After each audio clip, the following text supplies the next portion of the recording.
So we have a session now that allows us to dig into a topic that was just raised by remarks by Mr. Bauer. And our topic is will RMB be the new reserve currency? And we have a panel of two excellent speakers. Alan Wheatley is going to lead off. Alan has had a long and illustrious career as a journalist. Up until November of 2013, he was the chief economics correspondent, global economics correspondent for Reuters. And he's had postings all over the world. Recently, he organized, edited, and wrote some of a book called available on Amazon. And he has a big box of copies here available for sale. So this is a book entitled "The Power of Currencies," which is the subject of our discussion today. And currently is Official Monetary and Financial Institutions Forum, and serving as the editor at that think tank. Professor Yongding is a member of the Chinese Academy of Social Sciences, currently member of the Advisory Committee of the Ministry of Foreign Affairs, and the Advisory Committee of National Planning of the Commission of National Development and Reform of the People's Republic of China. Numerous other involvements. I mentioned perhaps significantly to our discussion here, he was a member of the Monetary Policy Committee of the People's Bank of China between 2004 and 2006, as well as a member of the Advisory Committee of the IMF on Asian Pacific Department. He has written numerous articles on internationalization of the RMB. So we have a very distinguished pair of panelists. We decided in advance that Mr. Wheatley would lead off with his remarks, and then Professor Yu would follow, and then we'll open it up for what I hope will be a lively discussion. And I think, is there any press in the audience besides Mr. Wheatley? Is there any press in the audience? Okay, right. I think we have the agreement of both speakers, since they are just private citizens giving their points of view, that this is a pre-discussion, right? This is not Chatham House rules, as it were. Okay. As long as the reporting is precise. And as long as you don't ask me any difficult questions, because full disclosure, I don't know why I've been invited here. I'd like to thank the LSE for having invited me, because having listened to all the big brains in action so far today, I feel quite daunted. I'm a mere journalist, so no difficult questions, please. I'm afraid we might duplicate a little bit of what we have heard in the previous sessions, especially from Mr. Bao, but I will try and limit the duplication. One of the questions that was answered is there a need for a new Bretton Woods or a real Bretton Woods? I certainly feel that we are dealing with the unfinished business of Bretton Woods, and at the risk of another plug for the book, this is one of the themes of this compilation which I edited and part wrote. I think the accumulation of imbalances in the international monetary system must inherently make that system more unstable than it otherwise would have been. And I think it comes back, and this was something that was touched upon this morning, how in an ideal world it would have been better if Keynes had won the Battle of Bretton Woods and had defeated Harry Dexter White, and we had an international clearing system, or at least where the surplus countries are or were under more of an obligation to help correct those international imbalances than they are at the moment. And this boils down in a way to a variation or an aspect of the Triffin dilemma. Now, when Bretton Woods broke up in the early 1970s, there were $95 billion in international reserves. At the end of 2013, when the next quarterly IMF figures come out in a month's time, they will show that reserves were 12.2 trillion. It's been an enormous increase. And what I want to argue is that it would be better for the world if there were more issuers of safe assets. We can all agree that there's overwhelming demand for safe assets, either because countries are mercantilist, they're indulging in financial repression, or there is a genuine need for self-insurance, which of course was accentuated after the Asian crisis. Whatever the reason, I think it would be better for global stability if the responsibility that comes with the issuance of safe assets was shared more broadly. However, what I'm going to argue in the next 10 minutes, with the help of a couple of questions and one glance back at history, is that the dollar is likely to remain the undisputed leading international currency. And agreeing with Mr. Bao earlier that any steps that China makes to turning the RMB into an investment currency are likely to be cautious, gradual, and it will take a long time, probably not in my lifetime, before the RMB becomes anything other than a junior reserve currency. I'm going to skip over some of this pretty quickly because it will go over ground that we've had before. We all know the problems facing the United States, the political gridlock, the lack of a clear roadmap to financing the entitlement spending crisis which is looming, to wars in Iraq and Afghanistan, which I will generously label as misadventures. Despite all that, the dollar is unrivaled. 62% of identified foreign exchange reserves are in dollars, and maybe if Professor Yu is in a good mood, he'll tell us later how much China has in dollars. But my guess is that it's not far from that. But yeah, 3.88 trillion in total. But what percentage in dollars? Oh, he doesn't know. Phew! I thought I was the only one who didn't know. So, and despite the heroic efforts of Bitcoin and other virtual currencies, then of course the dollar still has is unrivaled as a unit of account and a medium of exchange. There's a great deal of inertia built into the international monetary system. You have to think only of the oil market and other commodities which are denominated in dollars, settled in dollars, and the underlying derivative markets, especially for oil, are exclusively in dollars. It would be a huge, expensive, inconvenient shift away from the US dollar. Let me mention another aspect which I think is neglected in considering the incumbency factor, and that is the United States' geopolitical and military alliances. Japan, South Korea, Taiwan, others in Asia, Saudi Arabia, the other members of the Gulf Cooperation countries, all shelter under the US umbrella. It seems quite natural for me that there should explicitly or implicitly, as a quid pro quo, be an agreement to hold the bulk of their reserves in dollars. I think that is a major factor in favour of the US currency retaining its dominant position. And of course, as we know, the United States has unparalleled, deep, liquid financial markets underpinned by transparency, accountability and the rule of law. And China, and I speak as a friend of China, does not have any of these things. I am pleasantly surprised by the progress that has been made since the third plenum in November on the financial reform front.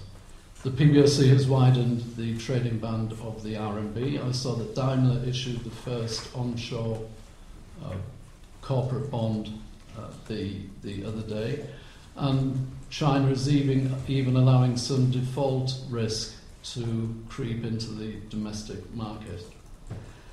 But I'd like to take issue, I suppose, with something that Bao Mingyo said in the previous session, namely, China has no roadmap. It all depends a little bit on how investor demand for the RMB develops. Well, I would put it the other way around. I think this is very much a chicken and egg, and if China were to liberalise its markets, open them up fully to foreign participation, then yes, there'd be more volatility, but of course there would be vastly more demand for Chinese assets. Without that happening, then it seems to me that the reflow channels that he elaborated are not going to be big enough to permit the RMB to grow as a medium of exchange outside China to the extent that would be necessary for it to develop into an investment currency, let alone a widely used investment currency, let alone a reserve currency, simply because reserve holders, sovereign wealth funds, central banks will not have the untrammeled access to the deep liquid markets that they need. So although I don't doubt the direction of travel in which the Chinese Communist Party is headed, I keep asking myself whether it has truly thought through the implications of the path on which it's embarked. And I admit it's a very impertinent question, Professor Yu, when I'm sitting next to one of the architects of this policy, so forgive me my impertinence. But it comes down to this in my view. I do not see how the Chinese Communist Party can keep a tight grip on the price of money, be it expressed as the domestic interest rate or the external exchange rate, how it can surrender control of its capital account and stay in political power. Let me elaborate. The Communist Party, by dint of financial repression, mobilises savings and allocates them to its favoured sons. It uses the RMB, uses the people's savings as a tool of political patronage. And this control of the levers of economic... Too much. That's too much. Well, I hope it's too much. I'd like to have a discussion on this. I can see China liberalising, but I'm simply not imaginative enough to know how they can take their hands off the levers of power and permit more market forces in the economy and yet preserve their monopoly on power. In passing, let me just note that neither West Germany nor Japan was willing to sacrifice full control over its domestic monetary policy and maintain quite strict controls on convertibility of its exchange rate. So if China were to maintain restrictions, and I presume that would and will be the case as it liberalises both the banking system and the capital account, then it would be treading a well-worn path. So I'm not saying it can't be done, and I very much hope it will be done, but for the moment I can't quite see how it will be done. I think it's also useful at this point to bear in mind that the exorbitant privilege of issuing a reserve currency, the exorbitant privilege that the French have been complaining about for 50 odd years, is also an exorbitant responsibility, an exorbitant burden. And I'd be very interested to know from Professor Yu whether Beijing is fully prepared to shoulder some of these responsibilities. Most economists would say that in issuing the dominant global currency, the United States is surrendering control of its exchange rate. And one only has to look at the dollar RMB rate as evidence of that. Because the dollar is in such demand, it's a safe haven. Think what happened after the 2008 crisis, and euro dollar fell from 160 to 123 over the course of a few months. There was a big inflow of safe haven flows into US treasuries, and so yields came down. In other words, the United States was acting as a sort of insurance fund, a shock absorber. It was providing the global good of international financial stability. That is the responsibility, that is the flip side of the exorbitant privilege. The Fed issued swap lines that at one point came in the fourth quarter of 2008, they amounted to $580 billion. And I know just in passing that South Korea took a swap line from the Federal Reserve Bank of New York and not from the People's Bank of China. And of course, over time, the issuer of a reserve currency has to issue debt to meet that demand.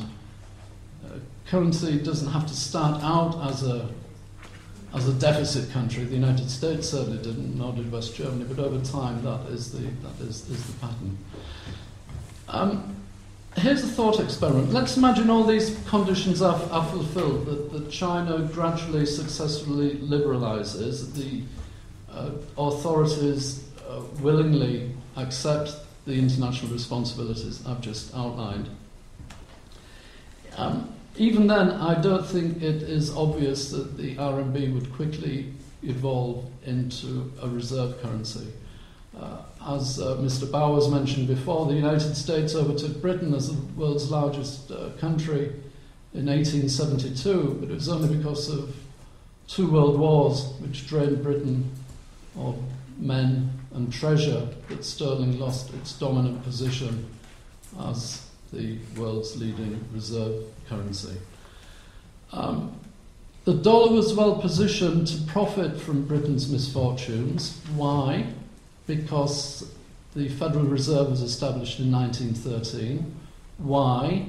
It wasn't for international reasons primarily, it was because there'd been a huge crash in 1907 when J.P. Morgan had to walk out onto the floor of the New York Stock Exchange and calm things.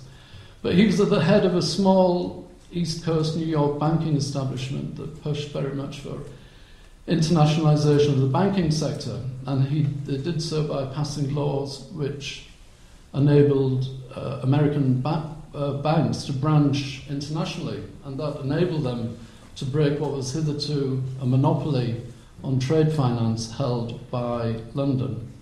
So that when the war came and we fell on hard times, then a lot of that business moved to New York, and it became a natural springboard for the dollar to evolve into a reserve currency. So that happened pretty quickly. Certainly that's Barry Eichengreen's interpretation of history, but I would, again, wouldn't want to argue with him. But I would put it in a broader context. I would suggest that they were the final building blocks in the construction of the dollar's reserve status, and they capped 100 years of effort to establish the credibility and the creditworthiness of the United States. Alexander Hamilton insisted that the federal government assume responsibility for the debts of the states. In 1812, when we, the Brits, were burning down the White House, the young US federal government insisted that its foreign bondholders be paid on time and went to extreme lengths to ensure that happened. They weren't doing it out of the goodness of their hearts. They were thinking long term. They knew that this would build up their credibility, their creditworthiness in the financial markets. Mr. Bao alluded to this in a way because he acknowledged that a country's cultural and institutional appeal will have a bearing on how investors, on how international investors view that currency, that country. China is an admirable country. I yield to no one in my respect for the economic achievements it's made over the past 30 years, and having lived there for 6 years myself, I've seen them firsthand. But I would argue that we are not yet at the stage, it's far too early to expect China to be at that stage, of which it has established the unrivaled reputation and credibility that the United States, for all its faults, has managed to build up over what is now the centuries. So that's why I conclude that, yes, I wish there were a new Bretton Woods, or that we could finish the unfinished business of Bretton Woods, maybe with a three-legged stool of an international monetary system. I'd have the euro as the second leg, because I'm a big fan of the euro, and the RMB as the third leg alongside the dollar. But I have to say, to repeat, I don't think it's going to happen in my lifetime. I see the RMB continuing to grow. I think trade liberalisation of the RMB as a trade settlement currency has been an enormous success. But I disagree with anybody who might think that within 10, 20 years' time we will see as much of a 20 or 30% of international foreign exchange reserves denominated in RMB. Thank you very much. Now we turn to Professor Yu, and I will try to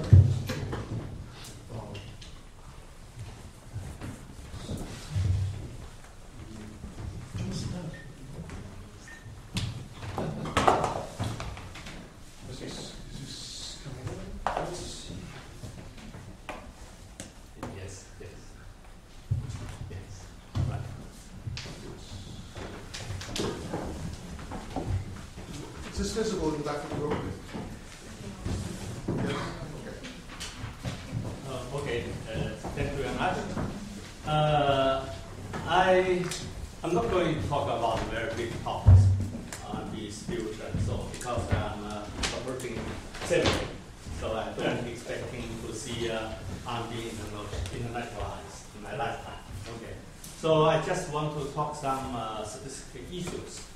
To be honest, from the day one, I'm not a strong supporter of the endeavor of RMB internationalization. Of course, as a Chinese, I hope RMB will be widely used, respect, so on and so forth. But taking China's kind of situation into consideration, I think Chinese government should not push RMB internationalization impatient way. You should allow RMB to be used more widely in a very natural way.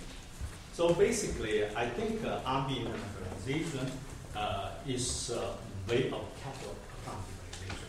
So you can have a full experience without mentioning RMB internationalization. Just think about capital accountabilization. What will happen with RMB?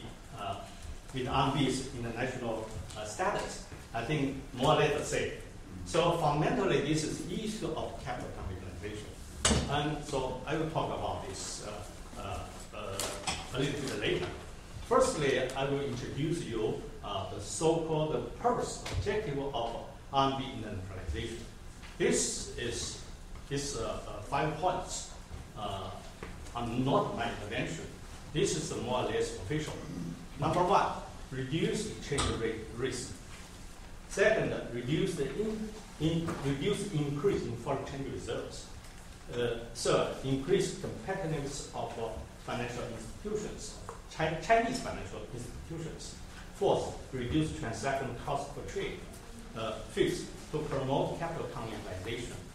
So after 3 or 4 years, we look back, we check whether so far RMB internationalization has achieved these 5 objectives. Number one, if you want to reduce exchange rate risk, you have to use RMB as invoicing currency, not just settlement currency. But so far, there's no statistic to show how much RMB has been used as invoicing currency. They settle a trade with RMB, but they are not necessarily use RMB as invoicing currency. As far as I know, in the initial stage, most of settlement used in RMB are not involved in RMB. If you don't use RMB as invoicing currency, then you cannot reduce exchange rate risk. This first. The second, reduce the increase in foreign exchange reserves. The result is just opposite. By promoting RMB internationalization, we end up with more foreign exchange reserves, more trade bills, rather than reducing. That's very simple. We earn foreign exchanges, then we spend foreign exchanges. Now we earn foreign exchanges, we spend RMB. So how can we deal with those earned foreign exchanges? We buy treasuries. So the result of RMB internationalization is the increase in foreign exchange reserves. It's opposite the state purpose. I think to the question 3, I think more or less yes, but I think the greatest benefit actually has been given to Hong Kong, now Taiwan, maybe Singapore. Actually, Shanghai is losing out because previously at least the transaction is conducted in Shanghai. Now the market moved Hong Kong to Tokyo and Tokyo to Taiwan and to Singapore. So their part from this RMB internationalization, Shanghai failed. So this is why we are trying to promote Shanghai as an international financial center to get back some business. The fourth one, I think more or less yes. The fifth one, this is the most important thing. In the initial stage, nobody mentioned that the purpose of RMB internationalization is capital capitalization. So in 2010 and 2011, I argued that the true purpose of RMB internationalization is capital capitalization. RMB internationalization is capital capitalization in stealth way. This is political. I will not elaborate. So this is my general comments on the achievement of RMB internationalization. So you can see my position about RMB internationalization. So let me explain why RMB internationalization, capital capitalization actually has been carried on. You see this dotted line. This is the Great Wall of China. So no foreign capital can flow in and flow out freely, right? So by using RMB internationalization, this wall is open, at least a little bit. Here you can see, here, okay, dollar flew into Hong Kong. This is a free market, right? And here there's an exchange rate market for RMB. This is for CNH. Here there's an exchange rate market for RMB, also CNY. So for one currency, we have two exchange rate now. As a result of the internationalization of RMB, this only exists in some banana republic. I think maybe Argentina, maybe Venezuela, they have more than one. But China, one currency, two exchange rate. That's quite ridiculous. But I will talk about this later. Anyway, dollar flew into Hong Kong, okay? But now, actually, we have a roadmap. Not a salary thought through, but there's some rough idea. The first step of RMB internationalization is to allow Chinese companies to use RMB to do trade settlement.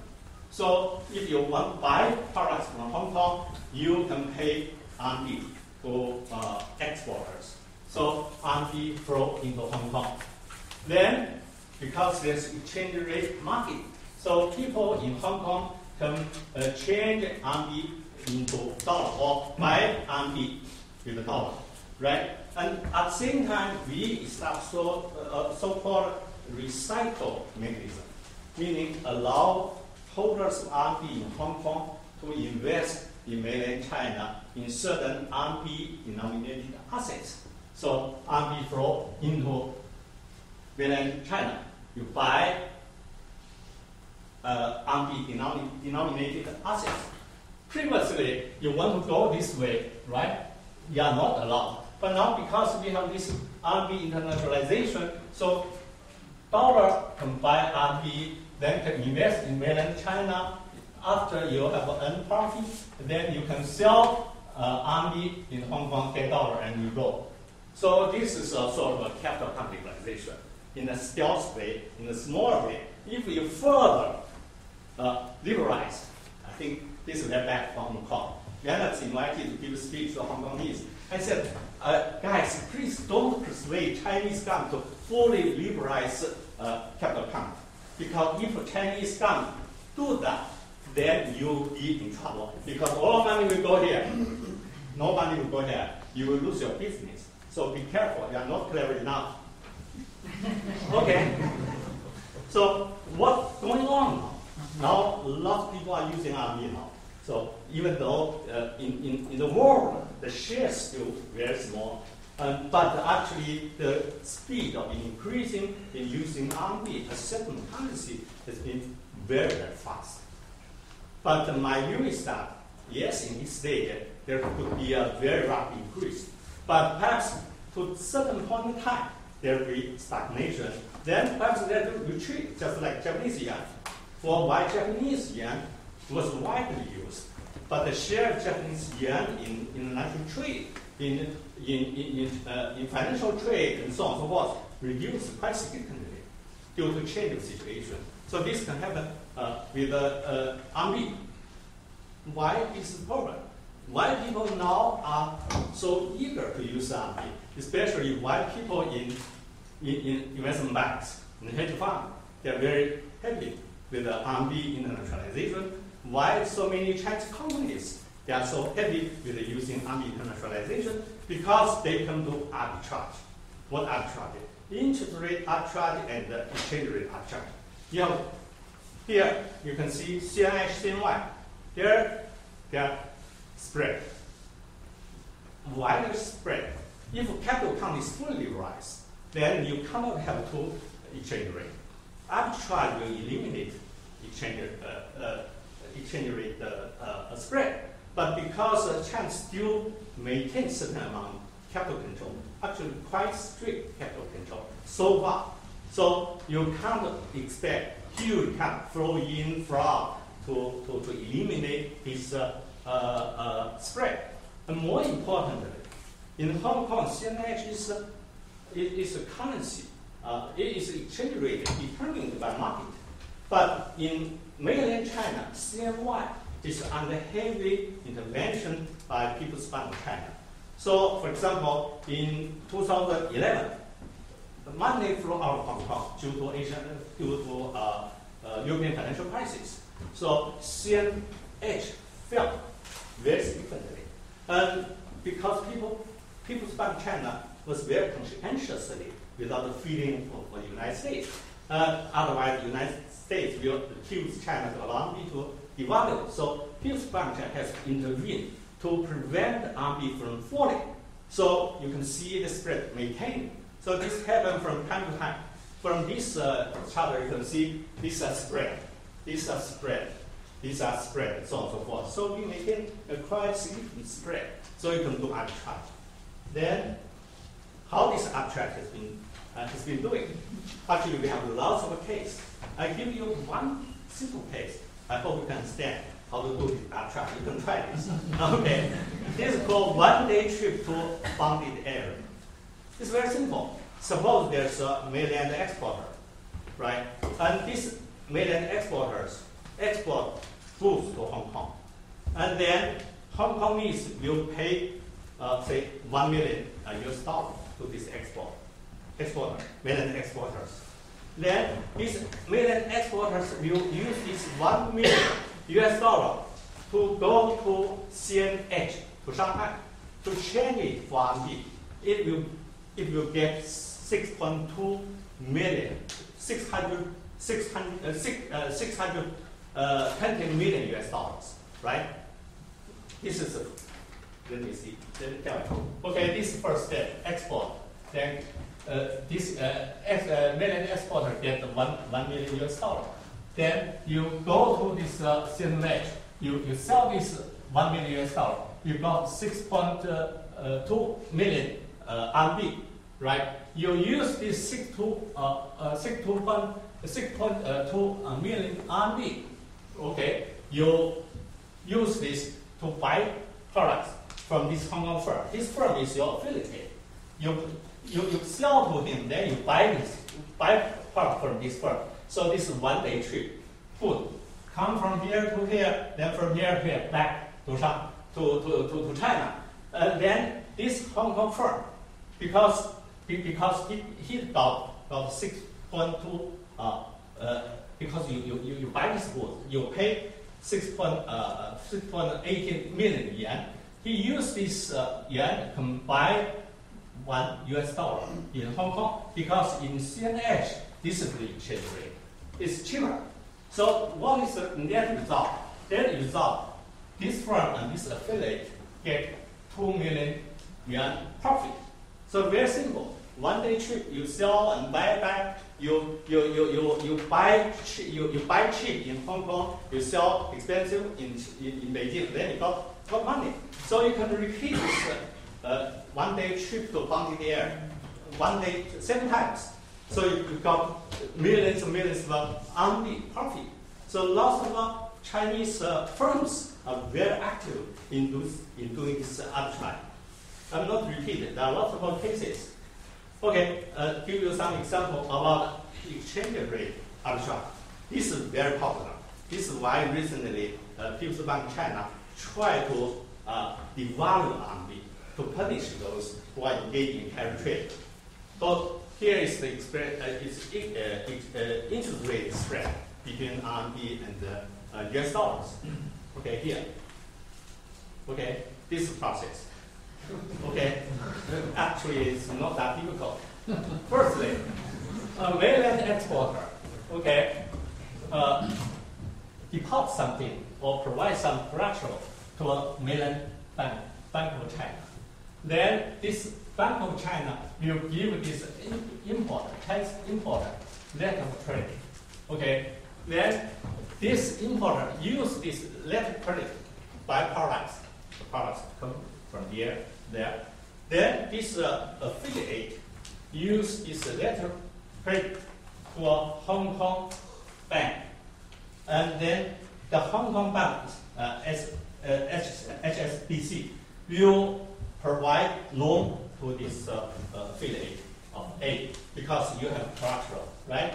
Then you got this loan, then you buy products, you buy products from mainland importers. Okay, so here, this is this step. You use this dollar, you pay to mainland exporter. So this product come back to Hong Kong. Then these mainland exporters use this proceed because you borrow from here, right, for 1 year. Then because you got Hong Kong dollar or US dollar, you change this in mainland China into RMB. You put this into bank for 1 year. Here you borrow 1%, even lower. Here you can got 5%, 7%. If you buy so-called wealth management products, you can earn more. So 1 year later, there's settlement between Bank of China and HSBC. Then settle.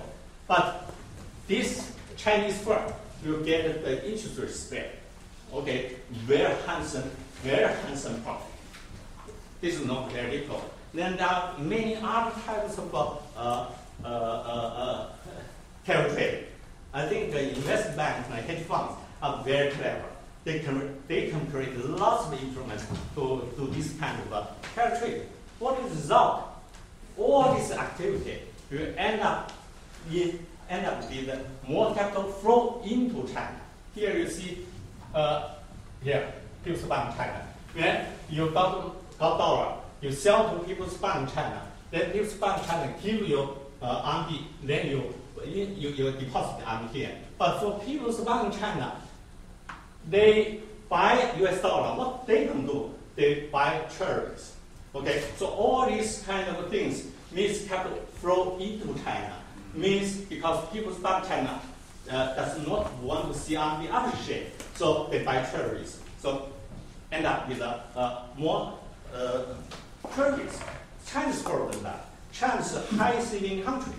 right? China's investment is much larger than China's. China's saving is much larger, significantly larger than China's investment. Even though China's investment is too high, but still saving is higher. China is a capital exporting country. China became a capital export country since 1993. At the time, China's capital income is $400.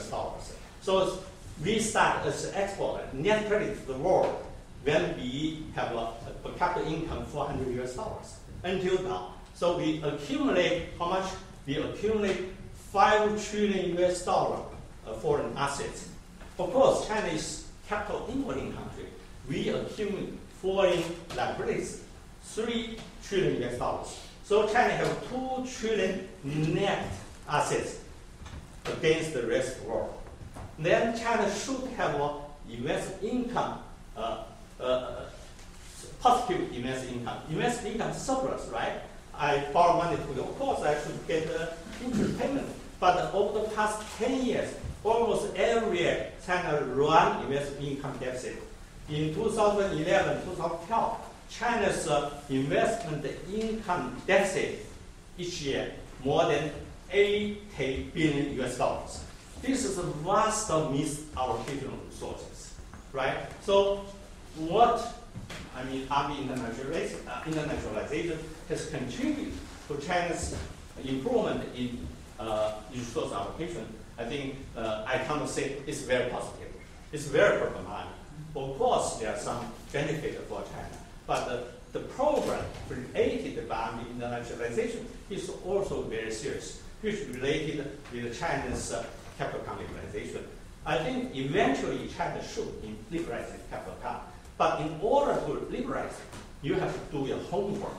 There are lots of homework you need to do to create a deep and liquid government bonds market. You liberalize exchange rate, you liberalize interest rate, you solve lots of overborrowing, lots of reforms. So unless you have completed those reforms, you can't liberalize your capital account in the rush.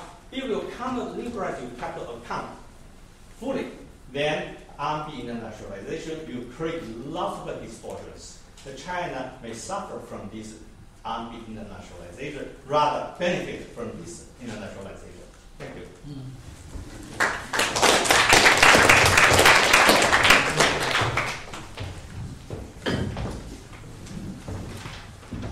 Those are very excellent, illuminating remarks.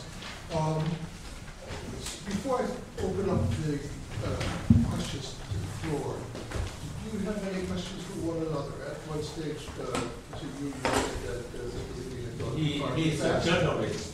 He has different perspective. I kind of agree with some of implicit perspective, not open. But I think it's a very natural from different countries, different experiences. Mr. Wheatley, do you have any question on the presentation just now? No, I thought it was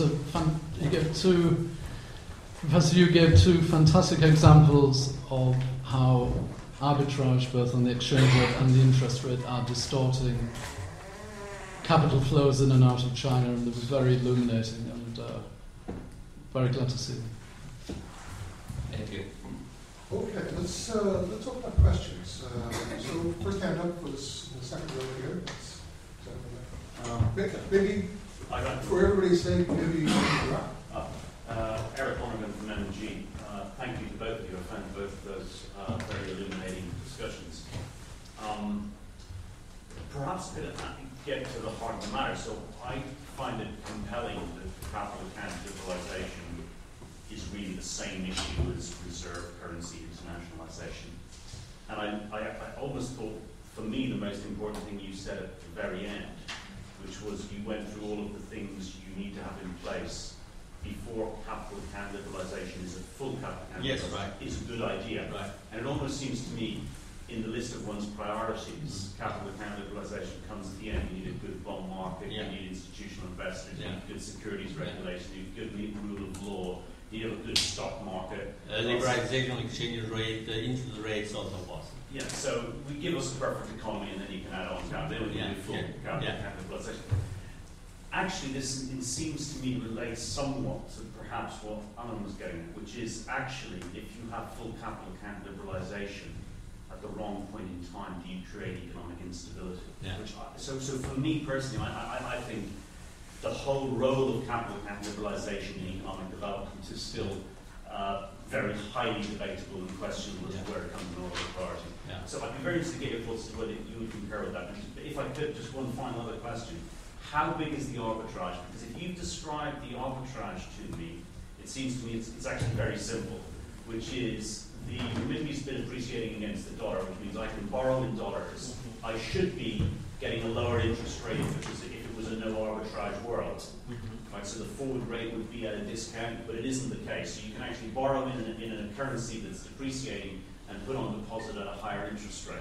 Now this looks to be a very large phenomenon that's occurring. Yes. What would intrigue me is how much of foreign exchange reserves are related to it, because we may be getting a misleading picture of foreign exchange reserves. They may have actually been falling if you excluded the arbitrage. And also how much of stock market profits have been caused by this, because we see a lot of businesses that are making negative cash flow but reporting very good profits. And what concerns me is it's a huge phenomenon. Yes. Because your point about Hong Kong is absolutely correct. Yeah. It's a classic Chinese solution. Yeah. We don't want to have capital account liberalization, but we'd quite like to have a kind of offshore state that does it for us. Yes. The problem with that is that there's huge leakage occurring. Yes, right. And the magnitude of this could be very, very big. Huge. Now, Taiwan is also on the list. Here, actually, I show this capital account. You see this red bar. This red bar are hot money, according to Chinese definition. Of course, it's not precise. This blue bar is long-term investment, FDI and long-term borrowing and so on. This red is not countable. Mostly hot money. You see hot money, most hot money flew in. But in 2012, hot money flow because it's a European financial crisis. Capital flow out of Hong Kong, so CNH fell. So people change direction of arbitrage. Here, okay, so you see very big. So according to People's Bank of China, this kind of variation account more than 50% of variation of China's capital account, which means it's huge. And also here, you see, I can roughly tell this story from the beginning of RMB internationalization up until later 2012. The most arbitrage is interest rate. Is exchange rate arbitrage by Chinese importers. Import because RMB is appreciation. So from here to here. Then in 2012, mostly capital outflow. So the arbitrage is another way. Chinese exporters, they sell dollar in Hong Kong and buy RMB in mainland China. Here, they sell RMB in Hong Kong, buy RMB in mainland China. So this is the shift of the direction. Then from here, 2013, the most activity is carry trade, is interest rate arbitrage, huge and very large. This is why People's Bank of China try to stop this. How they try to stop this? Actually, I don't have time to explain here.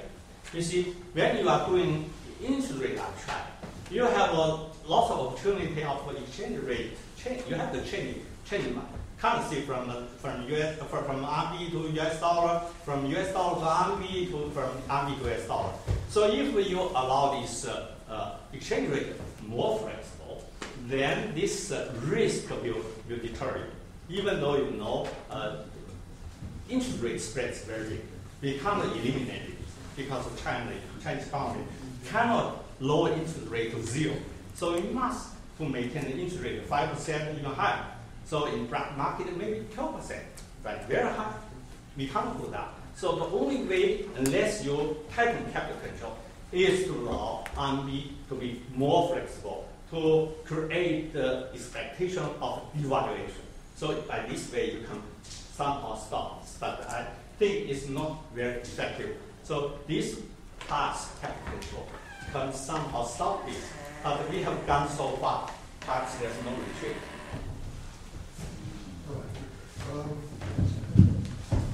Again, could you introduce yourself? Yeah, I'm Sabina Suleiman from the Science and Conference. A very quick question. With Forex reserves of 3.88 trillion, to have a net investment income deficit is really an amazing statistic, maybe, sir. I've never heard that. Now, is that because this arbitrage is impacting? No. This is just a very small part of the story. The basic thing is that China's assets mainly in the form of foreign exchange reserves, especially U.S. Treasuries, interest rate 0, 2%, 30%. China's liability consists of mostly FDI. The return of FDI, according to Conference Board, in 2008, 33%. 33% vis-a-vis less than 3%. And according to World Bank, in 2008, for more than 2,000 multinationals, the average returned 22%. And at the same time, those foreign exchange reserves returned 2%. During financial crisis, negative. So of course, even though we are net exporter, we have to pay interest to the rest of the world. And this is not enough. Another problem is because China's assets are mainly denominated in US dollar. China's liability in RMB. So whenever there's appreciation of RMB against US dollar, China's capital shrink. So this China's investment position worsen. So theoretically speaking, if U.S. Federal Reserve to allow U.S. dollar to devalue fully, then all China's wealth will gone. So stupid. I think this, I can't understand why we are carrying on with this kind of policy. I don't understand. Just. Please don't report this. Are they looking at ways to increase return on their... Yes. Then we waste more. In order to increase this return, we instead buying charities, we export. We invest in Nigeria, in Liberia, Egypt, so on and so forth. So all the money gone, right? I just wanted to say very quickly, it's the mirror image, of course, of what's happening in the United States, which is issuing low interest rate, generally short-term obligations, recycling the capital through the banking system, and the likes of General Electric are investing it in very profitable international operations. Hélène Rey and Pierre-Olivier Gourinchas have calculated this going back to 1947, and they reckon that the annual surplus return on US net external investments is about 2.5 percentage points, so it's substantial. Actually, I agree with you that unless you have a very strong political position, a very strong institution, you cannot protect your investment. For example, you want to invest in the United States, in Europe, they will reject. In many cases, the best partner is UK. You welcome Chinese investment, so we are very grateful. You have a lot of Monday, okay?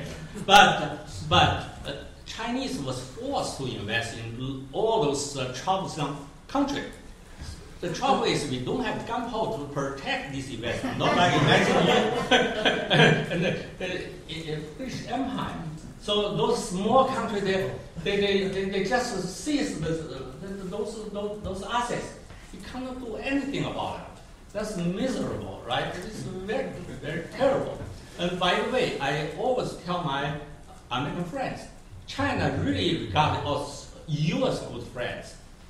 Otherwise, why we should buy so many foreign exchange reserves from your country, right? We finance your war against Iraq, Iran, and Afghanistan. How much they spend? 2 trillion? 1 trillion something. So we finance their war. We give everything. So like Chinese once said, that we owe a bank for 40,000. 40,000. You are the mercy of the bank. The bank, you owe back 4 million. So banks are beyond mercy, right? So U.S. sometimes exaggerate the Chinese threat. That's totally wrong. And this is totally asymmetrical. We cannot threat you. So you seize everything. So what can we do? Nothing, right? Okay, I think that we've got lots of questions out here. Maybe in the third row. Yes. My name is Stephanie Griffith-Jones.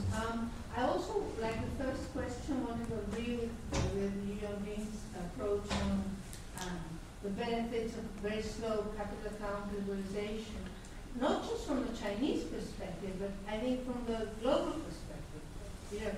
Because I think stability and sustainable growth in China has been like a global public good for us. We had the Asian financial crisis.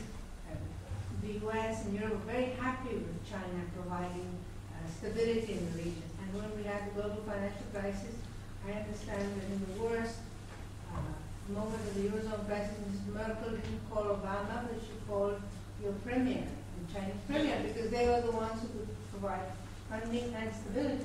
So I think it's very important that this process continues in a very gradual way, both, of course, for China, but also globally. I mean, it's worked well. If it ain't broke, don't fix it. Why this rush to liberalize the capital account or international renminbi? Because if there are such risks attached, as we've seen in Latin America, as we've seen in East Asia, as we've seen everywhere. So I think that case, and people like Ron McKinnon, who used to argue for very strong capital account liberalization, has made exactly the point that you made. Last week we just communicated with each other. He said we are on the same page. Exactly, and he's written this book. My second question, I mean, very quickly, is you argue, I think very rightly, that the export of capital is premature in China. So what would be the policy option? Actually, we already have this option 10 years ago to reduce our dependence on trade. Trade surplus. This is wrong. We need to engage in trade. This is for resource allocation. But the aim should not be accumulating foreign exchange reserves. So 10 years ago, I suggested China should throw all this export into the sea, and people bank China print money to those exporters. That's all. Okay. So this is the policy. The trouble is that because we are very slow, in 2003 we first raised this issue. At the time, the Chinese government worried that because we have a relatively large export sector, and there are, say, 30 million or 40 million people employed. So they said we should stay put and so on, don't change. So after 10 years, this industry became even bigger, 200 million workers working for this sector. And the share of this sector become very, very large in China's GDP. So the reform just become even more difficult. So you have to make a decision. We already said that the more you postpone, the more difficult you make adjustment. But we already postponed for 10 years. Now the situation now is much, much difficult than 10 years ago. So what can we do? Really, it's very, very hard for political leaders. I'm very lucky I'm an economist, not a politician. Right. I have a question in the fourth row. Yes, you, the gentleman, young gentleman. My name is Yihuan from the LSE. So I just want to ask you a question, and I want to pick up on the Barry Green article in Project Syndicate a few months back, or maybe it was a month back, and it was saying that the end of the period of trade surpluses is gone.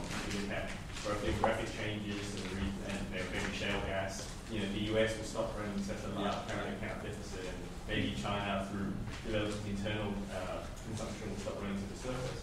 So I guess my question is internationalization or not of RMB actually is going to be an issue if China returns to some neutral level of capital export and America as import? Because the biggest problem in all of these diagrams we've drawn seems to be no matter what happens, the PBOC accumulates from the US Treasuries, and then they're in a sort of damn if you do, damn if you don't situation. If they devalue, if they appreciate the RMB against the US Treasuries, they'll go up their own holdings and whatever. But if things will just fix itself out. Yes, this is important problem. And actually, I think China has been achieving some result in making this adjustment.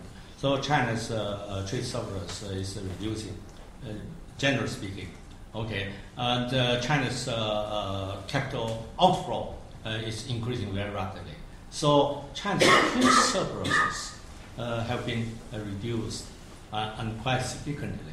So if really China can run a basically balanced international balance payment, then perhaps RMB appreciation, the expectation will come. Then exchange rate will fluctuate ups and downs. So the risk factor will deter these carry trade activities. I think we are moving toward that direction, but we have paid too much cost. And the way of achieving this result really is not optimal. Good. I think the third row, right-hand side. Thanks, Phil, City Capital. Thanks very much for the talks. I thought they were great. I didn't fully understand the slide question, but I would say when China messed around with the exchange rate last month, the price of copper dropped like a stone.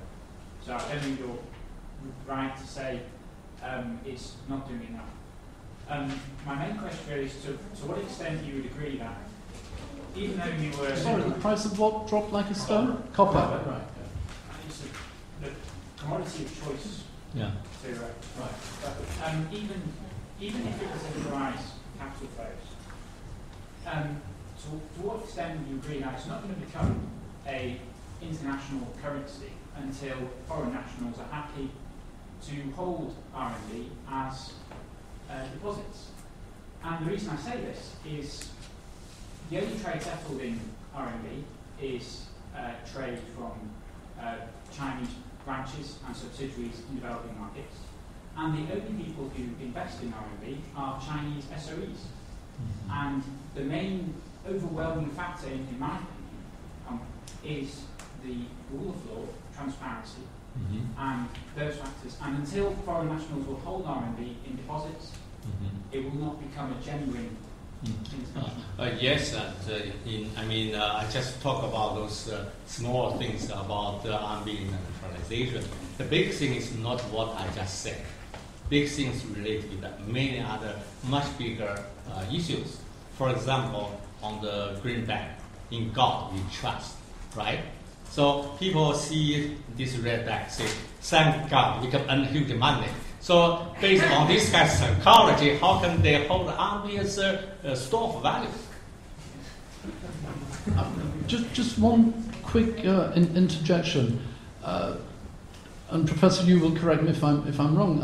As in most countries, there is a tremendous home bias among Chinese savers, and yes, let's imagine that if there were capital account liberalisation, some money would flow abroad. But I would point out that the QFII quota, which has been in existence for 6 or 7 years now, has never been fully utilised, and there's complete confidence in Chinese banks, no matter what we from the outside think, because people know quite well that even in the absence of a deposit insurance scheme, that the last thing that the party would do is let the banks fail. It sounds like one possible solution is to partially dollarize China. No, definitely not. Definitely not. or renminbi's the United States. Just embrace it, like South Africa, like Turkey, like lots of countries. China is lots of original countries. You just have your banks have 40%. No. I mean, China is a big country. China needs a independent monetary policy. So definitely China will not allow that to happen. Hong Kong can do that. China will not. Definitely not. Never. It's happening anyway. No. Actually, Vietnam and Cambodia, they are reducing the dollarization. So that's not a solution. It's not always easy to reduce the dollarization. It's not always easy to stop it. I can't see any aspect of that in China. I don't think there's that much dollarization in China. You should let it happen, embrace it. No. If you're building up, because if the PBOC's got all these dollar assets, yes, it's got these RMB liabilities, then you should build up some dollar liabilities. That would be a solution. When we are talking about RMB internationalization, I'm for issue by foreign borrower, panda bond. You borrow from China, but denominated in RMB is okay, right? So we have enough treasuries and so on. We have enough liquidity, dollars, and we want to lend dollar to you. So the thing is that whether you want to borrow and denominated in RMB, you don't want because RMB is appreciating, right? But if you give some extra incentive, you may want to have. So that should be the direction. China should reduce dollar-denominated assets, right? Increase RMB-denominated assets. Reduce RMB-denominated liability, increase RMB-denominated increase dollar-denominated liabilities. Increase dollar. Yes, yes. Yeah. That's dollarization. To understand.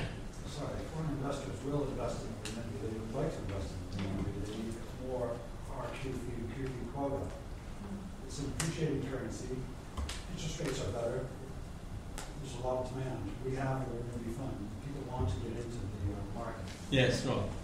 Yes, this is a problem for us because interest rate is not very natural. There's lots of misalignment. So it may lead to misallocation of resources. The dollar get into China, then change into RMB, invest in the real estate development and so on. This is more likely. This means that the currency appreciate further. Yes, yes. So if we achieve the equivalent, then we can open flat. Okay, some research papers say that China is trying to liberalize capital account, but also internationalize renminbi at the same time. They said that China tried to internationalize renminbi but close the capital account and liberalize renminbi, internationalize renminbi at the same time. So because China has a Hong Kong as a capitalist economy, and the war is here, and then Chinese economy is here, so China can internationalize renminbi without opening capital account, so that to protect the domestic financial. To a very limited extent. So far, we have run into the corner. Lots of people in Hong Kong argue that without further liberalization, then RMB will not be able to go further. I agree with this. But do you have for example, you have a pipeline from China? No, the scope for RMB internationalization will be small. Even RMB, even capital account is fully liberalized. There's still long way to go for RMB to be internationalized. These are two different things, even though at this stage closely connected. That's impossible. Not possible. Not possible. You cannot separate these two. Yes. One very quick question. I must say this looks very dangerous to me because you mentioned it very briefly as an aside that the arbitrage of borrowing in dollars and getting higher interest rates in an appreciating currency is also going into wealth management products. Yeah. The problem here is, if we think in the context of the earlier discussions, if you get defaults of the wealth management products and the arbitrager is levered, what's going to happen is you simultaneously, when defaults picked up, you get a run on the renminbi because my assets aren't what I thought they were and I'm levered. I close those positions, and the other problem is that everybody's betting on an appreciating currency. Yeah.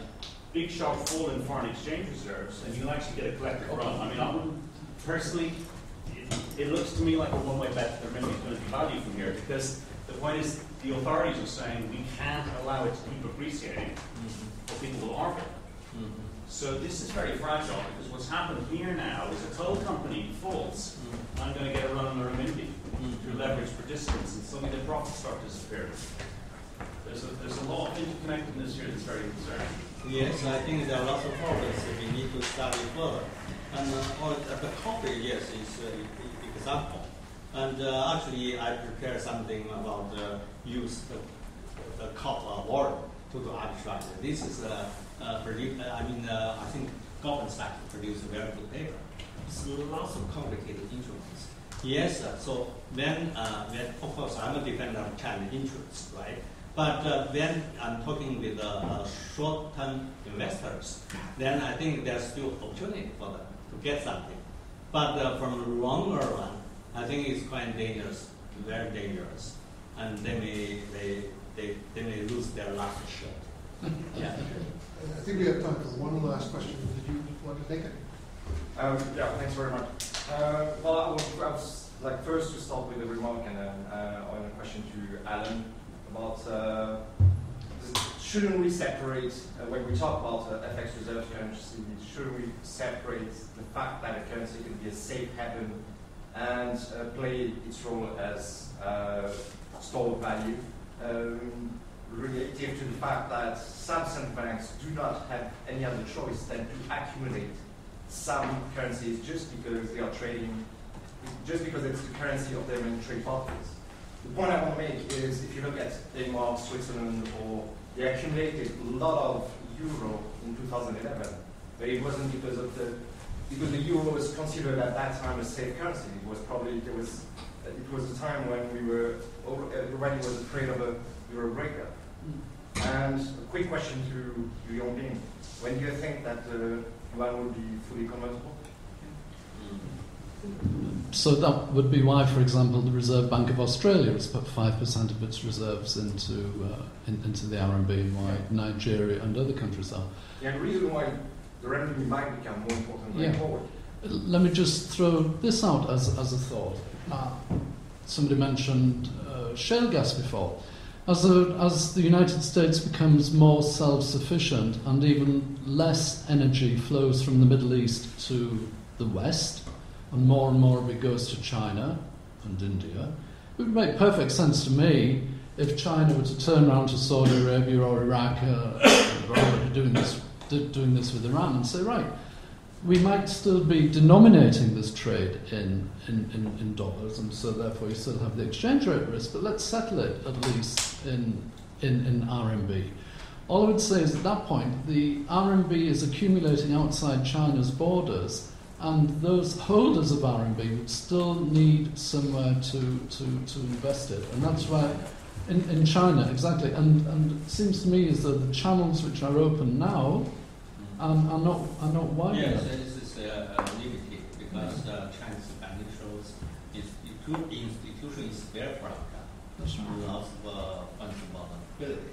So Chinese actually recently, Governor Zhou has made a statement. He sounds much more cautious about the capital capitalization. He said we should strengthen the control for short-term cost of capital control. So then I asked people from People's Bank of China, then where are our differences? His experience. So I think it's very good, and they are adjusting their policy. And also, you should take notice in all the formal documents by the party, by the government, no mention of RMB internationalization. They should at all. No, you can check it. Okay, I think on that note, I can start to bring Yes, my lifetime. Yes, but I have a cancer, so. Stop it, just say that. All right, thanks very much to both of our speakers for an excellent session. And, see you